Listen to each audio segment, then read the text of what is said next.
FreedomToons. Guns! Never used for self-defense! Did you know guns killed 30,000 people last year? That's 30,000 victims of gun violence in a single 12-month period. Well, not exactly. The phrase gun violence implies that there were 30,000 homicides, but if you remove accidental deaths and suicide, you find that number shrinks to 11,000. But even if you want to go with the inflated 30,000 statistic, that doesn't change the fact that guns are used to save lives way more often than they're used to take them. No way! The good guy with a gun is a myth. There are roughly 300,000 gun crimes committed per year. When are guns ever used defensively? Likely over 2 million times per year. What? That's absolute NRA nonsense, don't you know? That flimsy stat comes from that old Kleck and Gert study that only sampled Florida. Weirdos live in Florida. They probably just called Tom Wood's house 1,000 times. It was a bad study. Yeah, that's what I thought too, but it turns out the figures suggesting guns are used defensively over 2 million times per year were actually validated by a CDC study done shortly after the Kleck and Gert study. Yet oddly enough, these figures were basically left unreported. What? Well, still, those figures are old. They're from the 90s. Can you even name a single good thing that came out of the 90s? Well, if that's too out of date for you, what about this 2013 study ordered by the CDC and conducted by the National Academies Institute of Medicine and National Research Council, which found defensive use of guns by crime victims is a common occurrence, stating, almost all national survey estimates indicate that defensive gun uses by victims are at least as common as offensive uses by criminals, with estimates of annual uses ranging from about 500,000 to more than 3 million, in the context of about 300,000 violent crimes involving firearms in 2008. So, just to recap... No, cut it out! You're hijacking my PSA! Annually, firearms are the weapon of choice in 11,000 homicides and 300,000 miscellaneous crimes. But they're much more often used as instruments of defense, protecting between 500,000 and 3 million people from violent crimes each year. Are you against the right of these people to safety? Yeah. Yeah. Well, you're in good company. Hey guys, thank you so much for watching. If you enjoyed this video, please consider supporting the show on Patreon so that I can continue to upload new videos once per week and produce more much-needed educational and satirical content. Thank you.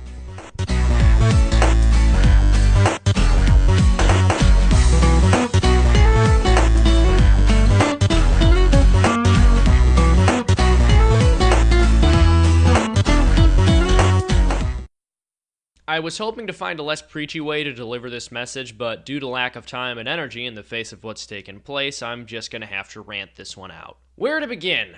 Us right-of-left folks are often told we discuss political correctness and freedom of speech a bit too much. We're told it's really just an issue limited to academia, that what's taking place on college campuses doesn't reflect the cultural climate as a whole, and that we're making a big stink out of nothing. To those leveling this criticism, I ask, have you ever thought to look outside the US? Do you realize people in Europe are being fined and going to jail for saying things that their government deems unacceptable, all in the name of the very same politically correct principles for which you advocate? Doesn't that bother you? Can you at least acknowledge that this is an issue worth discussing, a conversation worth having? To everyone else, don't tire of speaking out on these topics.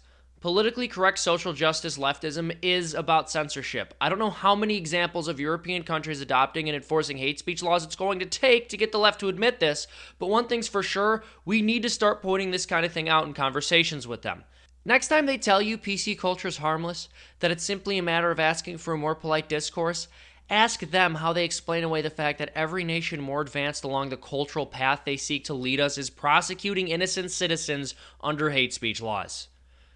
That's all. Thank you.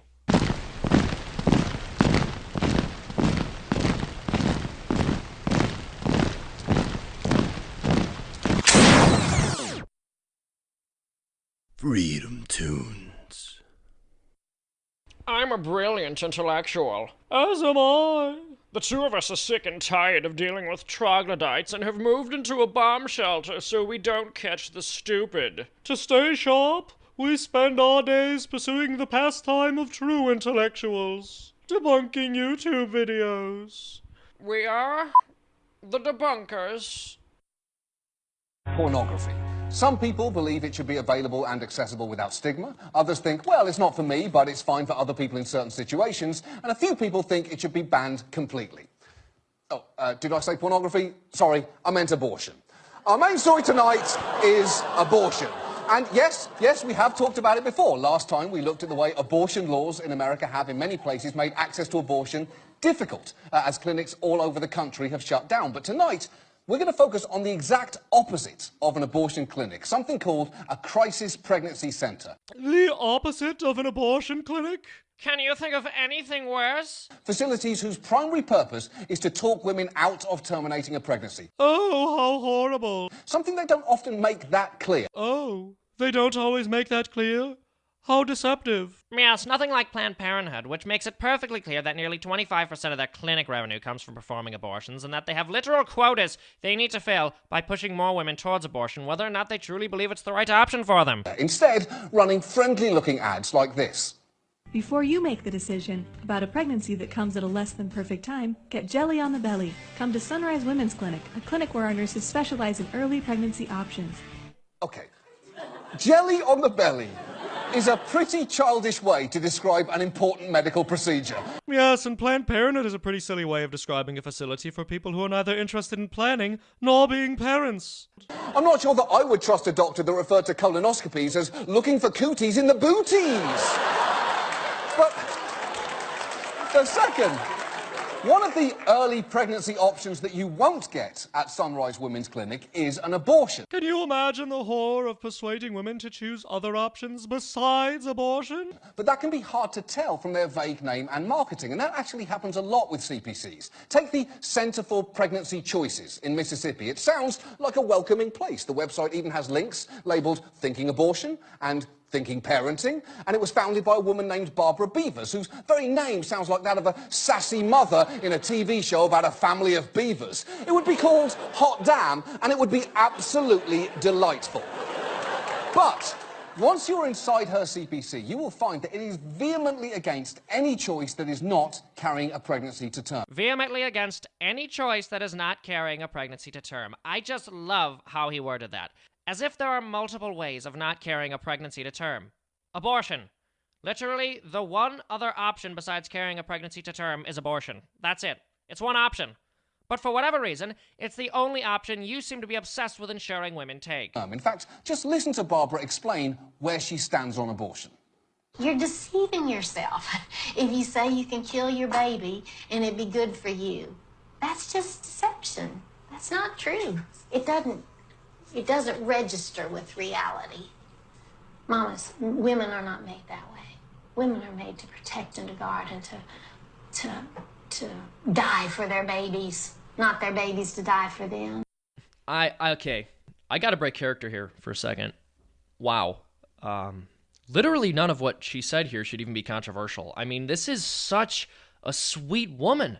And all she wants to do is save the lives of unborn children. And also, notice her genuine concern for the women experiencing unplanned pregnancy. She starts off by referencing her concern for the well-being of these women, saying abortion won't make them happy. She's watching out for women and children. That is the most noble thing a person can dedicate their life to. And there's nothing in it for her besides that. And this is the worst thing they could find her saying.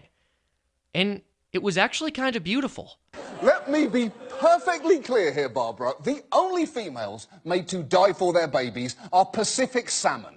They lay thousands of eggs and then die after spawning. You're welcome. Tune in next week for more of Johnny O's fish facts, wildlife wonders, and abortion. And centres like that one are proliferating. There are now 2,700 pregnancy centres in America compared to less than 1,700 abortion providers. You say this like it's a bad thing. Aren't you about women's choice? There are 2,750 crisis pregnancy centers giving women options and information they might not get from the institutions which literally profit off of abortion, and you think that's a bad thing? And the discrepancy is even worse in certain states. Mississippi, for example, has 1 abortion clinic and 38 crisis pregnancy centers. According to the Guttmacher Institute, there were 2,290 abortions performed in Mississippi in 2014. How many would you have rather there been, John? So if they are that prevalent, people should absolutely know what they are. And look, if you believe abortion is immoral, you are, of course, allowed to set up a centre dedicated to convincing women of that. But what is happening with CPCs is that way too often, women with unplanned pregnancies are being actively misled while trying to access healthcare. If you believe abortion is acceptable, then you're free to set up a facility telling women that it is. But what more than often happens is people are convinced that Planned Parenthood is exclusively concerned with women's health and not making money off of aborting their children and then selling their organs. And CPCs seem happy to have women confuse them for abortion clinics. Just listen to Abby Johnson, an anti-abortion activist, addressing a conference for one of the largest CPC organisations. Love how you didn't mention that Abby Johnson used to work for Planned Parenthood. That's not an important detail. The fact that she's an insider, no, it doesn't matter. We want to appear neutral on the outside. The best call, the best client you ever get is one that thinks they're walking into an abortion clinic, okay? Those are the best clients that could ever walk in your door or call your center. The ones that think you provide abortions. Wow. What's so damning about that? Obviously, someone who wants to prevent abortion would be interested in talking to women seeking abortions. Change happens on the level of the individual. I don't see what's controversial about this. Normally, the strategy, pretend you're an abortion clinic, is not actually a great marketing stunt. Yes, which is exactly why Planned Parenthood tries to spend so much time pretending it isn't an abortion clinic. Although, I am pretty sure that Radio Shack would have tried that if they thought of it. Oh, sorry, we don't actually perform abortions here, but while I've got you, can I interest you in a gently used USB cord or a Microsoft Zune? They come in brown. And the effort to conceal their true intent takes many forms, starting with the name. Many CPCs have the word choice in their name. You do realize the word choice isn't a synonym for abortion, right? Yes, and the fact that you think it is reveals to me quite a bit about your agenda.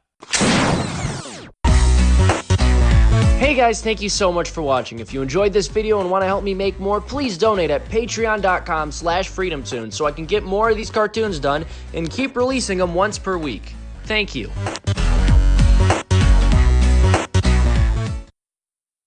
That talk about trans people, intersex people that used to be referred to as hermaphrodites, which is a phrase that we don't prefer anymore. We find it to be very triggering and offensive because of the way that it's been used historically. Okay, but it kind was of like the medically N-word, right? used, Kind of like the N-word, right? Like there's a certain historical not kind of like the N-word. Wasn't hermaphrodite a medical term? No, now the medical term is intersex because the medical community understands that certain phrases then are used to marginalize other human beings, and so people stop Was it a using medical them. term? And so people stop using them. Was it a medical term? So medically, there also used to be something called phrenology, which was measuring like the heads of black people and saying that they were like scientifically less than others. The So only reason science evolves all the time. You're asking if it was a medical term. Yeah. There also were medical terms like term. phrenology that are now shown to be very racist and bigoted and outdated and marginalizing. The reason I bring it up, and things that kind and open-minded humans do not use. Sure. Well, that is my response to your question. Well, the reason I bring it up is because you brought up hermaphrodite and compared it to the N-word. Was the N-word ever a medical term? FreedomToons. I'm calling you out! Calling me out? No! I'm calling you out! For what? For calling me out! I am sick and tired of call-out culture! I'm not. It's great! You can call people out for anything! Even things they didn't do? Especially things they didn't do! Oh! Call-out culture is needed! How could we as a society function if everyone wasn't terrified of having their reputation destroyed over a simple slight? Oh yeah? Yeah! Well, if it's true that call-out culture is truly needed, and people seriously need to be outed, name one thing anyone has ever done wrong ever! Hey folks, thank you so much for watching. If you enjoyed this video, please consider donating at patreon.com/FreedomToons so I can continue to upload videos once per week. Thank you.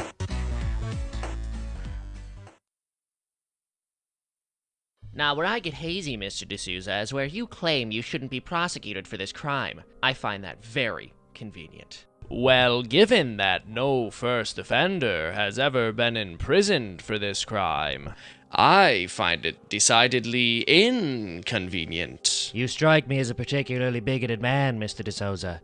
It chills my blood just to look at you. I sentence you to the maximum penalty allowed for this crime. I remember when Dinesh first came to re-education camp. It was a time when we were certain that Hillary was going to win. And on top of that, a filmmaker had just been put in prison for heavily political reasons. There was not much reason to hope. I understand you're a man who knows how to get things. Can you find me a camera and some dirt on the Clintons? How do I know you're not going to make a documentary trashing the Clintons and get me in trouble? Ha! You'll understand when you see the evidence. Dinesh was right.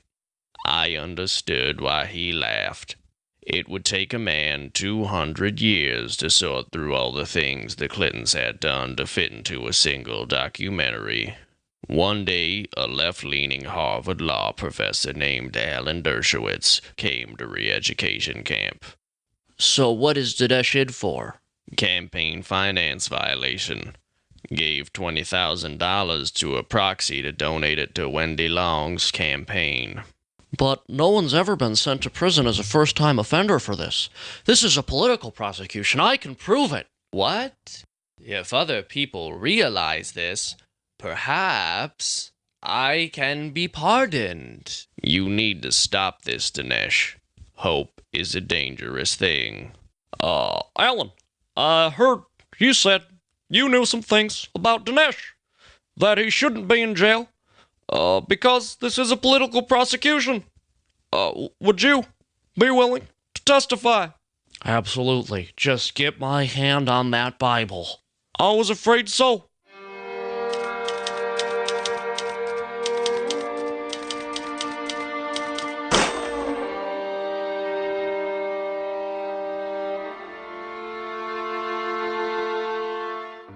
I think about then is when Dinesh decided he had enough. The next day, Dinesh was not in his room. You're telling me that he wasn't in his room? This is a racist conspiracy. The entire world is out to get me because of the color of my skin. No! I remember thinking it would take a man hundreds of years to do a documentary uncovering all of the dirt on the Clinton family. Dinesh did it in just a handful. Dinesh, the only man who went through the cesspool of the dominant media culture and came out clean on the other side. When Dinesh was pardoned, it was a good day for America. An obvious political prosecution had been overturned. I feel the kind of hope only a free citizen can feel. Why is he not wearing a shirt? Hey guys, thank you so much for watching. I put this whole video together in 4 days so I could create something relevant. I was only able to pull back from my usual work to do so because of the donations on Patreon. So if you want to see more cartoons like this in the future, please consider donating. You'll also get access to behind-the-scenes footage such as time lapses of me making these cartoons and audio commentaries. Thank you so much. FreedomToons.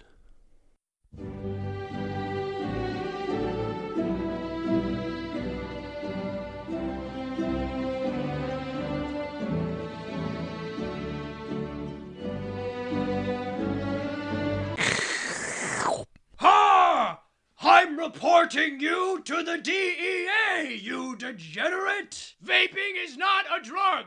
We need to subsidize e-juice because it cures cancer and pisses off Christian bigots such as yourself. We need mandatory minimum sentences for anyone who blows clouds in my wife's kid's face.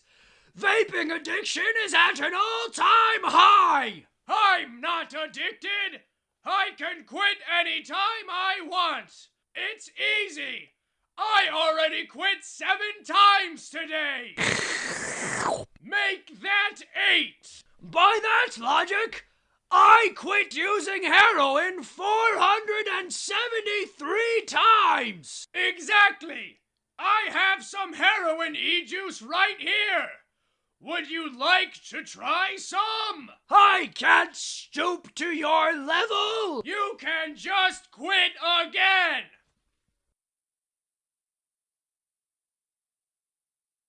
I think I'd like to quit one more time. Hey guys, thank you so much for watching. If you enjoyed the video, put down the vape, stop spending your money on e-juice, and consider financially supporting FreedomToons. Thanks so much. FreedomToons. This is an absolute outrage! We cannot continue to allow massive corporations to shape the discourse in this country. Frankly, it's downright fascistic. Yes, some of what's being censored by these companies is indeed unpopular. Some might even say deplorable. But an infringement upon the freedom to speak for one is an infringement upon the freedom to speak for all, everywhere. I understand. It's their right as a private company to deny a platform to anyone promoting a message they disagree with. Sure, but we as consumers should not be putting up with it. Wow, I can't believe it. The left is finally sticking up for conservatives being censored by YouTube, Facebook, Twitter, and other massive social media giants. Huh? I don't care about that. The NFL told its football players they had to stand for the pledge. Hey folks, thank you so much for watching. If you enjoyed this video and want to help FreedomToons continue with the weekly uploads, please consider donating at patreon.com/FreedomToons. Thank you so much. FreedomToons. Would you like a cupcake? That'll be $1. Huh? But the sign says it's only 77 cents. For women, men pay $1. Oh, you got! It represents the wage gap. Gotcha. Now you know how women feel. No, I don't. You know, the wage gap isn't based on blatant gender discrimination. It's a product of career choice. Women work fewer hours and go into lower paying fields. We know that. We've always known that. Stop mansplaining! Well, if you knew that, why isn't this set up that way? It's not like women are paid less for the exact same job, so how is charging men more for the exact same cupcake an honest analogy? Wouldn't it be a better analogy if you just, like, pressured men to spend more on cupcakes until the average man spent $1 and the average woman spent 77 cents? Maybe we will. Hey, good looking. Wink. Buy 77 cents worth of a cupcake. Okay. Ha! Get it? No, I don't get it. Don't you see how oppressed you are? You only get 77% of what he gets. Yeah, but I mean, it only cost me 77% of what it cost him. You just got. How does it feel? How does it feel? How does it feel? Like the wage gap isn't an actual issue? Just because the wage gap is more complicated than women being paid less simply because they're women doesn't mean it isn't real. Women do earn the same as men when they're in the same field, working the same hours, whatever. But they're pressured by society into taking lower paid jobs than men and working fewer hours. Yeah, and you're saying that now, but here's the thing. Feminists spent decades outright saying that the wage gap was literally women being paid less for the same job. This acknowledgement that women earn less due to career choice is a recent update, and it didn't come until you were forced by the facts to admit that it was the case. Nonsense! Facts can't force us to admit anything. No, I get his point. When the public didn't have all the facts, you said sexist discrimination was the reason women were paid less. Then we saw the real reason women got paid less, and it wasn't sexist discrimination, it was choice. And then you shifted and said that sexist discrimination was behind the choice. The moment there's an unknown causal factor in a disparity, you assume it's sexism. Once it's discovered it wasn't sexism, the next set of unknowns become sexism, and so on. It's basically the God of the Gaps fallacy, but with patriarchy instead of a deity. Look, if your husband ends up making more than you, it'll most likely be because you had a child and stayed home with it and he spent more time at work. And he's not going to spend that extra money on man stuff, he's going to bring it home to you.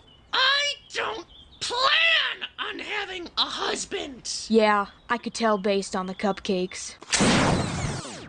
YouTube keeps demonetizing me, so Dollar Shave Club has agreed to sponsor this video. Thanks, Dollar Shave Club. We've all got our everyday grooming routines, and Dollar Shave Club can help you with them. It's not just for shaving anymore. They've got toothpaste, body wash, hairstyling products, even little wipes for your bum when you make dookie. You'll get shave butter, body wash, booty wipes, and their executive razor with its weighty old handle, all for just $5 a month. That's practically giving it away. They're basically a charity at this point to get you bunch of smelly libertarian neckbeards clean shaven and good smelling. Order now. Stop smelling like poo. Check the link in the description.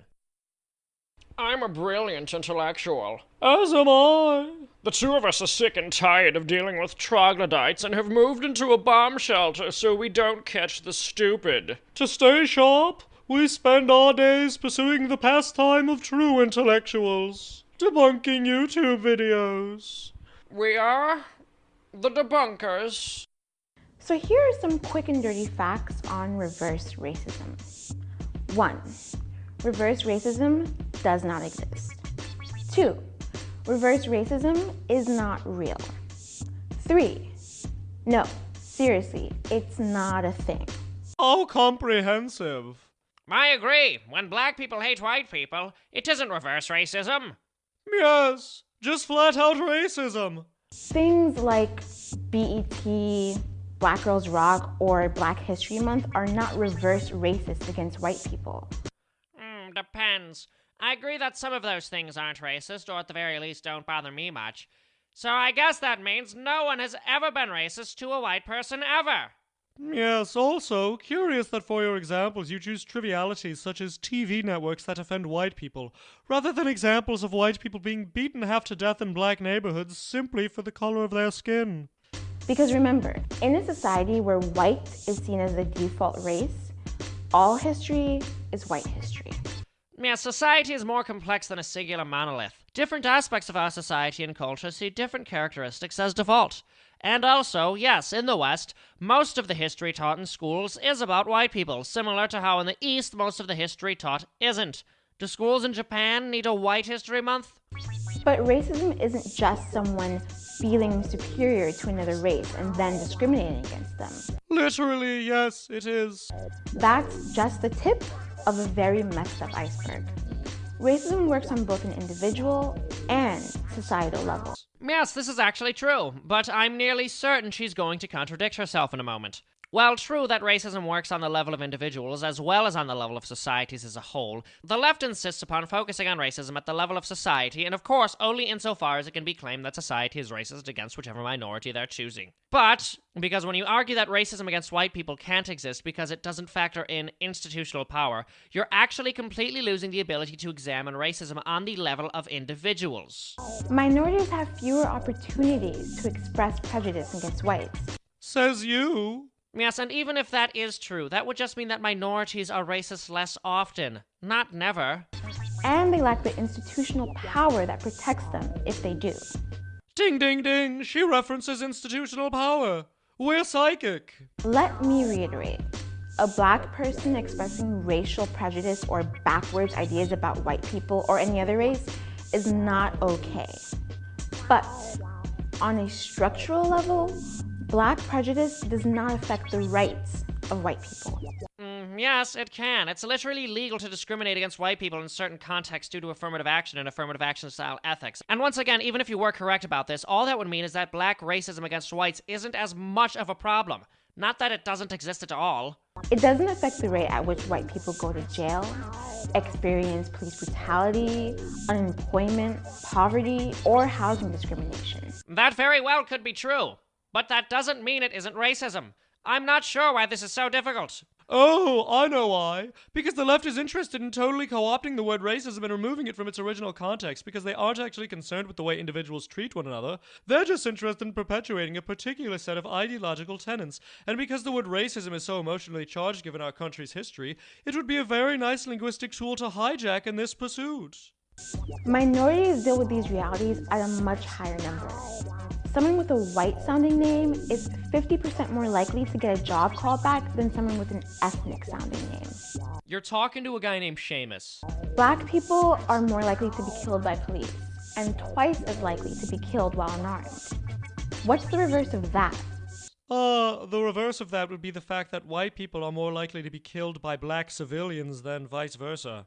If you think about it, reverse racism would actually be kind of great, because it would mean that we lived in a society where all racial groups had equal power. But we don't. Wait, are you serious? Hold on a moment. This woman just argued that racism would be great so long as it was in the context of hateful groups maintaining equal levels of power. She just admitted that what she's most concerned with is her own misguided understanding of equality, and not whether or not people hate each other based on race. How is this the person we're allowing to lecture us on racism? She literally just said it would be a good thing. It's obvious that the supposed crusade against racism is secondary to promoting her political agenda, which she's simply using minorities as a human shield in order to perpetuate. So to those who cry reverse racism when a show like Blackish premieres or when President Obama uses the N-word, please, just stop. So for those who would argue that racism must necessarily invoke constitutional power despite what both the dictionary and common sense say, all in an effort to further an ideological agenda which concerns itself more with determining outcomes than generating decent behavior, just stop. FreedomToons.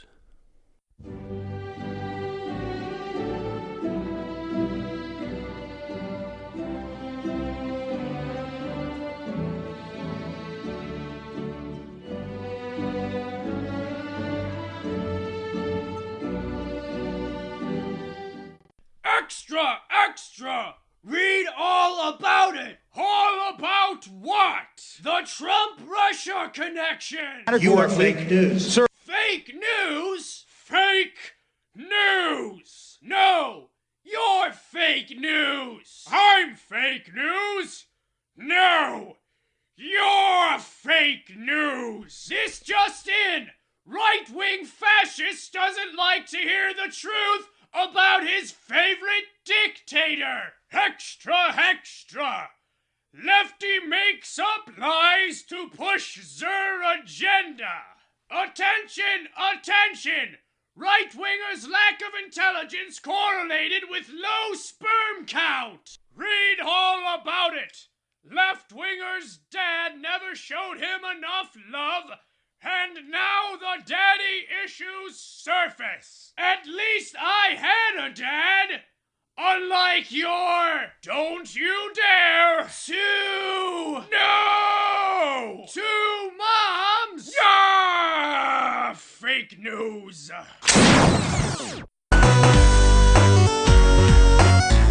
Hey big boy, if you like this video, please consider donating. FreedomToons is entirely fan-funded. Your donations help us continue with the regular uploads. I love you.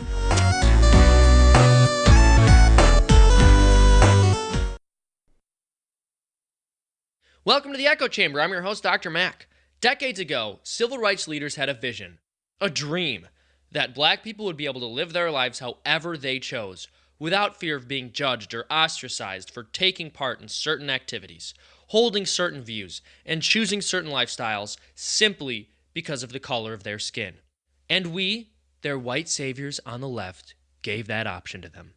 So the question is, a whopping 60 years later, why are so many black people still stepping out of line and endorsing political opinions that we don't agree with? What started as a small subsection of uppity commentators has now spread to the likes of Hollywood celebrities such as Kanye West, who recently endorsed Donald Trump. That's right, folks. Hell has frozen over. Hollywood is promoting a negative message. The question remains, what do we do about these... Dr. Mac, I'm gonna let you finish, but Stephen Colbert was the best oppositional parody caricature of all time. Of all time! Yeah, Kanye, you get a lot of things wrong. You may have thought it was okay to be black and have your own opinions, but did you remember to ask permission from the nearest white liberal? Let me interrupt you. First of all, I'm a genius, but it doesn't take a big head to know that taxation is theft. What? Theft? Kanye, the government is your friend. It takes my money when I'm in need. Trifling. Indeed. Look, you may not like it, but not all black people are gonna fall into the box you placed them in. Just because the left says they own us doesn't mean they do. I can have whatever opinion I want, And just because certain political ideologies claim to fight for black folks doesn't mean they're entitled to the support of any black person, let alone all of us. And anyone who tells you different is proving that they aren't really fighting for black people. They're fighting for the right to use us as a shield to protect their ideological assumptions from criticism.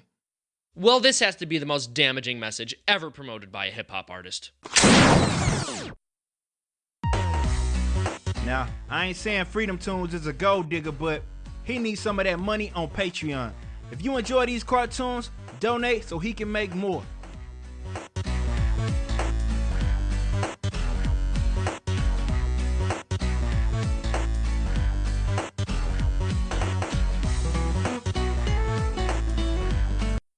FreedomToons. Welcome to the Echo Chamber. I'm your host, Dr. Mac. Today's question, are IQ tests racially biased? For years, certain ethnic groups have gotten higher IQ scores than others.